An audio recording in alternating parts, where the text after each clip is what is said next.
Hello दोस्तों, स्वागत है आपका मेरे YouTube चैनल परीक्षा प्लान में। तो कैसे हैं आप लोग?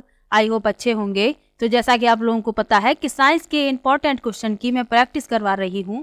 तो आज का ये वीडियो 7वां वीडियो है। इसके पहले 6 वीडियो आ चुके हैं। तो चलिए वीडियो को शुरू करते हैं। वीडियो देखने के बाद यदि आपको अच्छा लगे तो वीडियो को लाइक और शेयर कीजिएगा, और यदि आप चैनल पर नए हैं तो चैनल को सब्सक्राइब कर लीजिए। इसके अलावा साइंस को मैं एनसीईआरटी से भी पढ़ा रही हूँ। सुबह 9 बजे उसकी वीडियो आती है, तो वो वीडियो भी लगातार देखते रहिए। Class 6 to 8 complete NCERT science मैं पढ़ाऊंगी। तो चलिए वीडियो को शुरू करते हैं। पहला प्रश्न लिखा है, निम्नलिखित में से उन जंतुओं का समुच्चय कौन सा है जो सभी बाह्य निषेचन को दर्शाते हैं? पहला विकल्प है मुर्गी, छिपकली, तितली। दूसरा है छिपकली, तितली, मेढक। तीसरा है तितली, मेढक, मछली। और चौथा है मेढक, मछली, स्टारफिश। अब बाह्य निषेचन क्या होता है, सबसे पहले तो आपको यही जानना आवश्यक है। तो बाह्य निषेचन एक जनन प्रक्रिया है जहां निषेचन प्राणी के शरीर के बाहर सामान्यतः जल या नम वातावरण में होता है। यानी कि जो निषेचन होता है वह बाह्य यानी शरीर के बाहर होता है, किसी नम वातावरण में या पानी में। बाह्य निषेचन प्रदर्शित करने वाले प्राणी अपने युग्मक को बाह्य वातावरण में विमोचन करते हैं, जहां वे समागम करते हैं और निषेचन करते हैं। यह प्रक्रिया जलीय प्राणियों और कुछ स्थलीय प्राणियों में सामान्य है। अब इनमें से किस में बाह्य निषेचन होता है ये बताना है। तो मेढक, मछली और स्टारफिश, इनमें होता है बाह्य निषेचन। तो चौथा विकल्प आपका सही हो जाएगा। अगला प्रश्न देखते हैं। निम्नलिखित कथनों को पढ़िए और सही विकल्प का चयन कीजिए। लिखा है अभिकथन और तर्क दिया गया है, फिर इसमें से बताना है कौन सा विकल्प सही है। अभिकथन है, सूखी हुई किशमिश को जब कुछ समय के लिए सादे जल में छोड़ दिया जाता है तो वह परासरण के कारण फूल जाती है। पादप कोशिकाओं में वर्णात्मक रूप से पारगम्य कोशिका झिल्ली होती है।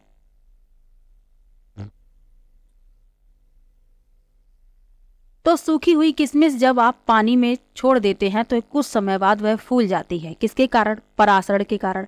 जो पादप कोशिकाएं होती हैं उनमें वर्णात्मक रूप से पारगम्य कोशिका झिल्ली होती है। तो ये दोनों ही सही लिखे हुए हैं। अभिकथन भी सही है, तर्क भी सही है, और अभिकथन की तर्क सही व्याख्या भी कर रहा है। तो इसमें आपका पहला विकल्प सही हो जाएगा। पारगम्य कोशिका झिल्ली जो होती है ये जल को प्रवेश करने की अनुमति देती है, इसी कारण से किशमिश फूल जाते हैं। अगला प्रश्न देखते हैं। लिखा है एक्स एक यंत्र है जिसका प्रयोग कानों के इर्द गिर्द देखने के लिए किया जाता है और यह बाई के सिद्धांत पर आधारित है। एक्स और बाई क्रमशः हैं।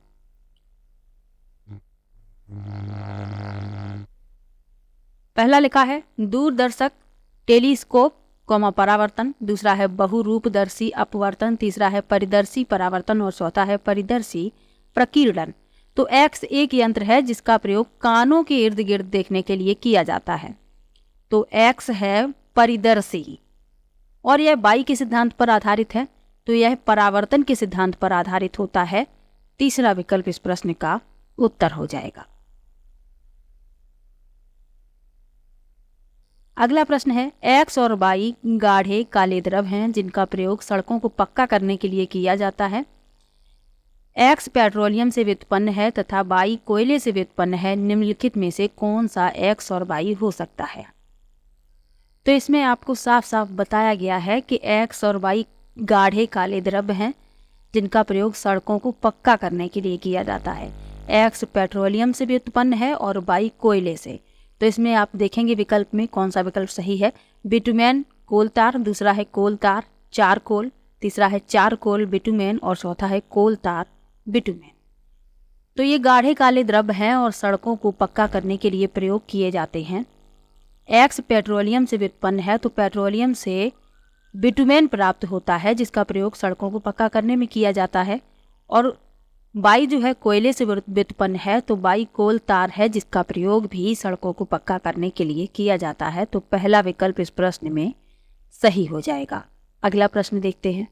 लिखा है निम्नलिखित में से कौन सा कथन सही है? खाद की अपेक्षा उर्वरक पोषकों के संबंध में अधिक समृद्ध होते हैं। दूसरा है उर्वरक मृदा की जल धारण क्षमता में वृद्धि करते हैं। तीसरा है उर्वरकों से मृदा को प्रचुर मात्रा में ह्यूमस प्राप्त होता है।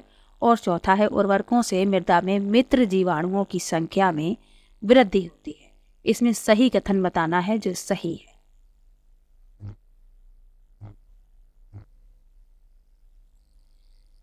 तो सही कथन कौन सा है?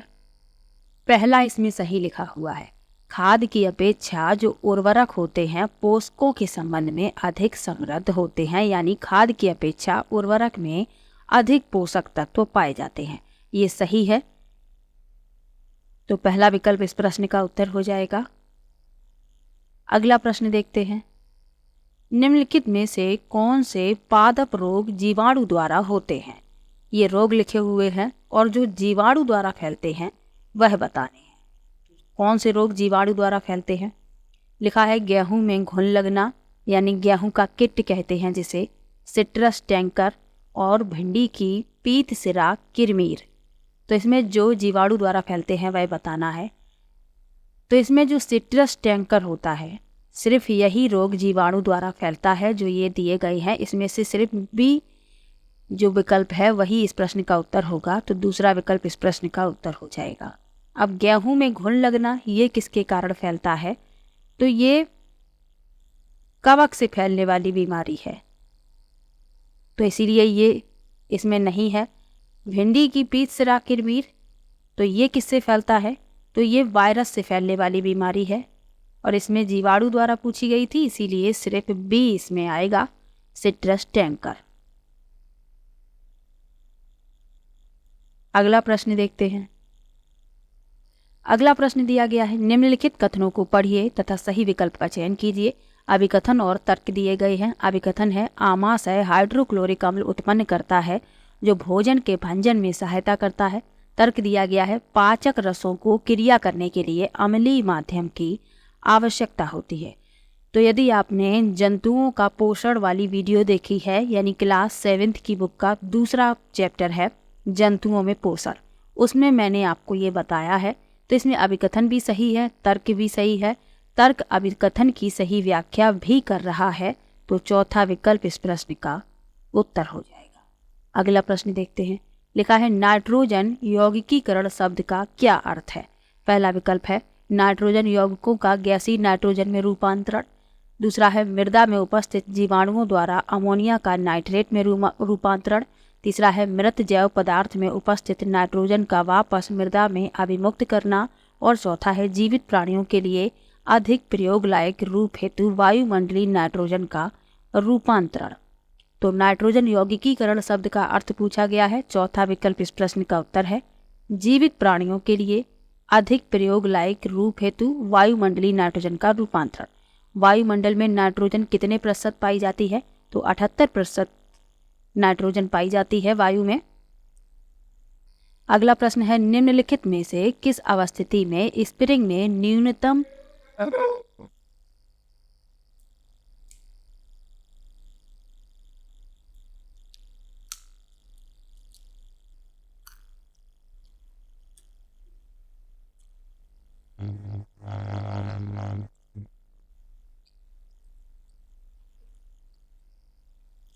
तो किसान जो फलियां उगाते हैं, यानी जो फलीदार फसल होती है, उनकी जड़ों में गांठें होती हैं जिनमें नाइट्रोजन यौगिकीकरण करने वाले जीवाणु होते हैं। ये भी आपको याद रखना है।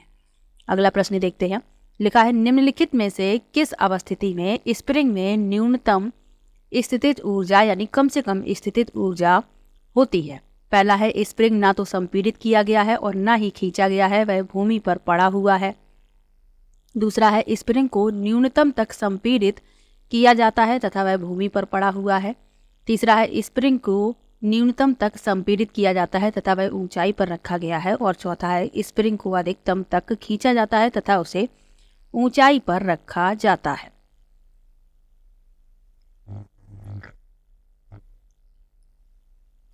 तो किसी स्प्रिंग की स्थितिज ऊर्जा उसकी साम्यावस्था से उसके संपीड़न या विस्तार के साथ साथ संदर्भ बिंदु से ऊपर उसकी ऊंचाई पर निर्भर करती है।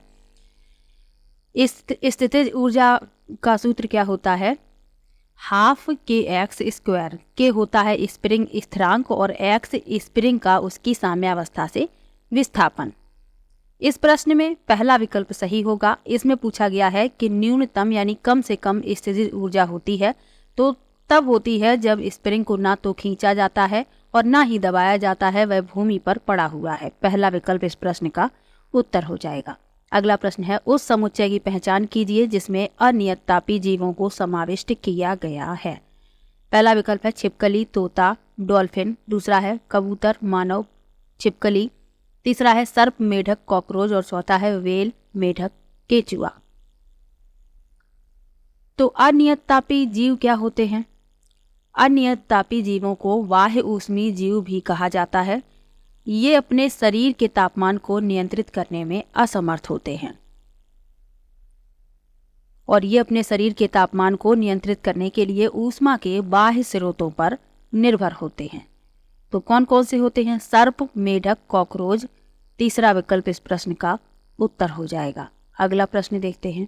लिखा है, निम्नलिखित अनुच्छेद को पढ़िए तथा उस शब्द समूह वाले विकल्प का चयन कीजिए जो सही प्रकार से दिए गए क्रम में रिक्त स्थानों को भरे।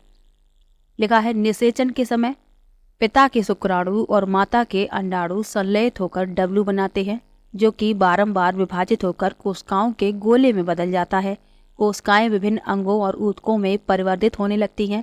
इस विकसित होती संरचना को एक्स कहते हैं जो कि बाई की दीवार में रोपित हो जाता है।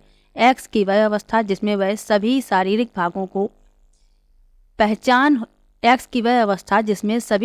भागों की पहचान हो सके जेड कहलाता है। तो एक्स, वाई, जेड और डब्ल्यू बताने हैं कि ये क्या है। तो निषेचन के समय पिता के शुक्राणु और माता के अंडाणु संलयित होकर डब्ल्यू बनाते हैं। तो डब्ल्यू होता है युग्मनज। डब्ल्यू हो जाएगा युग्मनज जो कि बारंबार विभाजित होकर कोशिकाओं के गोले में बदल जाता है। कोशिकाएं विभिन्न अंगों और ऊतकों में परिवर्तित होने लगती हैं और इस विकसित होती संरचना को एक्स कहते हैं। तो एक्स होता है भ्रूण जो कि बाई की दीवार में रोपित हो जाता है। तो यह गर्भाशय की दीवार में रोपित होता है। और एक्स की वह अवस्था जिसमें सभी शारीरिक भागों की पहचान हो सके वह जेड कहलाता है। तो वह होता है गर्भ। तो दूसरा विकल्प इसमें सही हो जाएगा। डब्ल्यू है युग्मनज, एक्स है भ्रूण, वाई है गर्भाशय और जेड है गर्भ। अगला प्रश्न देखते हैं। लिखा है, निम्नलिखित कथनों को पढ़िए तथा सही विकल्प का चयन कीजिए। अभी कथन दिया गया है, विद्युत धारा एक सदिश राशि है। तर्क दिया गया है, विद्युत धारा वह राशि है जिसके पास परिमाण के साथ साथ दिशा भी है।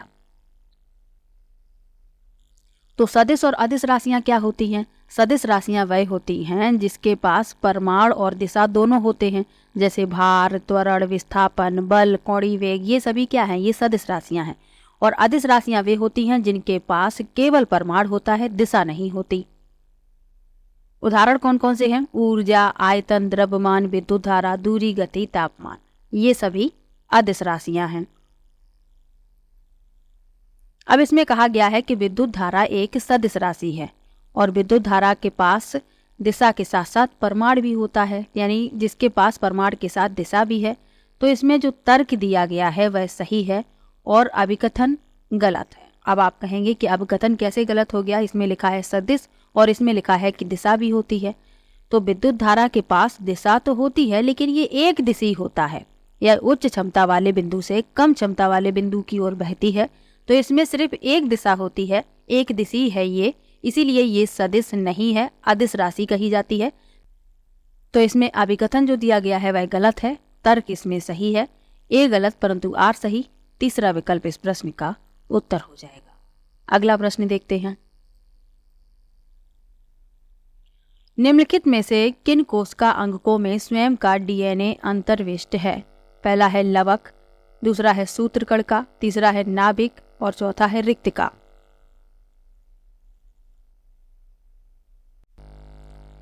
तो इसमें लवक, सूत्रकणिका और नाभिक इन सब में स्वयं का डीएनए अंतर्विष्ट होता है, लेकिन रिक्तिका में स्वयं का डीएनए अंतर्विष्ट नहीं होता। ABC इसमें सही है। तीसरा विकल्प इस प्रश्न का उत्तर हो जाएगा। अगला प्रश्न है, निम्नलिखित में से कौन सा कथन जीवित जीवों की कोशिकाओं के संबंध में सही है? लिखा है, सभी सूक्ष्मदर्शी होते हैं तथा इन्हें नग्न आंखों से नहीं देखा जा सकता। दूसरा है, सभी की कोशिका भित्ति होती है।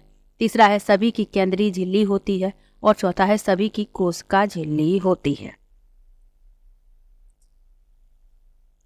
तो इसमें बताना है कि कौन कथन जीवित जीवों की कोशिकाओं के संबंध में सही है।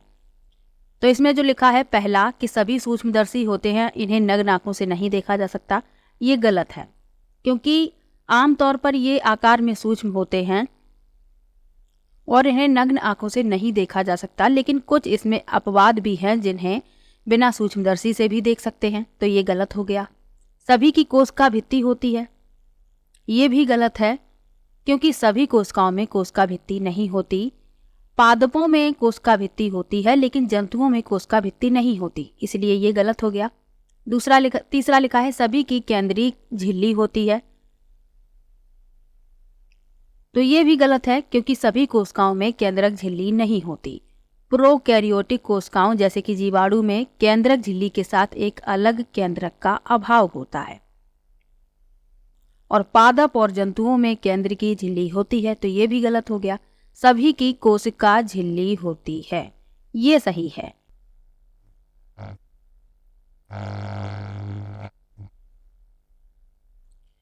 तो कोशिका झिल्ली सभी में पाई जाती है, चाहे वह प्रोकैरियोटिक हो या यूकैरियोटिक हो, सभी में कोशिका झिल्ली पाई जाती है। तो केवल डी इसमें सही है, पहला विकल्प इसमें सही हो जाएगा। कोशिका जो है जीवित जीवों की मूल संरचनात्मक और कार्यात्मक इकाई होती है। इसकी खोज रॉबर्ट हुक ने की, आपको साथ में ये भी याद रखना है। अगला प्रश्न देखते हैं।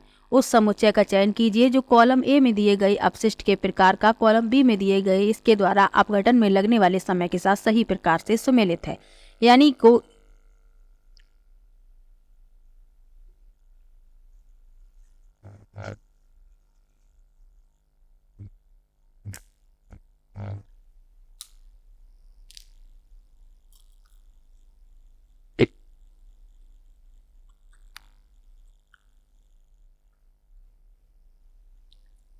यानी कि मिलान करना है। जो कॉलम ए में दिए गए हैं उनको अपघटित होने में कितना समय लगेगा, उसके समय के साथ मिलान करना है।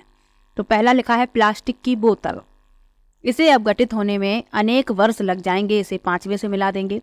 दूसरा है रेशमी रूमाल, इसे अपघटित होने में 4 वर्ष का समय लगेगा।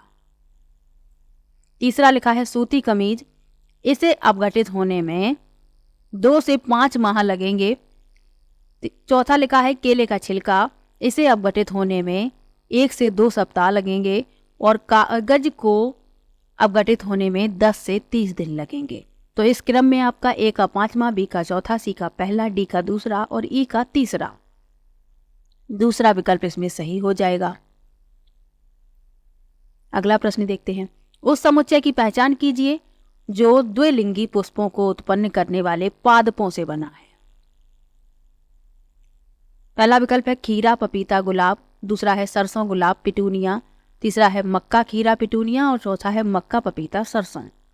तो पौधों में 2 प्रकार के पुष्प होते हैं, एकलिंगी और द्विलिंगी। एकलिंगी पुष्प वे पुष्प होते हैं जिनमें अलग अलग पुष्पों में नर और मादा प्रजनन संरचनाएं होती हैं, और द्विलिंगी पुष्प वे पुष्प होते हैं जिनमें एक ही पुष्प में नर और मादा दोनों प्रजनन संरचनाएं होती हैं। इसमें पूछा गया है द्विलिंगी पुष्पों को उत्पन्न करने वाले पादपों से बना है, तो दूसरा विकल्प इसमें सही हो जाएगा, सरसों, गुलाब, पिटूनिया। अगला प्रश्न देखते हैं। चींटी के दंश में निम्नलिखित में से कौन सा अम्ल होता है? पहला विकल्प है एस्कॉर्बिक अम्ल, दूसरा है फार्मिक अम्ल, तीसरा है ऑक्जेलिक अम्ल और चौथा है एसिटिक अम्ल। तो चींटी की डंक में फार्मिक अम्ल होता है, दूसरा विकल्प इसमें सही हो जाएगा। इसे ही व्यवस्थित रूप से मेथनोइक अम्ल के रूप में भी जाना जाता है, तो आपको कंफ्यूज नहीं होना है, दूसरा विकल्प इस प्रश्न का उत्तर है। तो आज की वीडियो में कुल 17 प्रश्न लिए थे। किसी भी प्रश्न में आपको डाउट हो आप कमेंट बॉक्स में जरूर लिखिएगा। मिलते हैं नेक्स्ट वीडियो में, तब तक के लिए बाय बाय। और NCERT वाली वीडियो भी देखते रहिए। आप लोगों को 15 दिन का समय अधिक मिल गया है। आपका एग्जाम 1 दिसंबर को होने वाला था, अब आपका 15 दिसंबर को होगा, तो आपको 15 दिन और मिल गए हैं अपनी तैयारी के लिए। तो चलिए मिलते हैं नेक्स्ट वीडियो में, तब तक के लिए बाय बाय।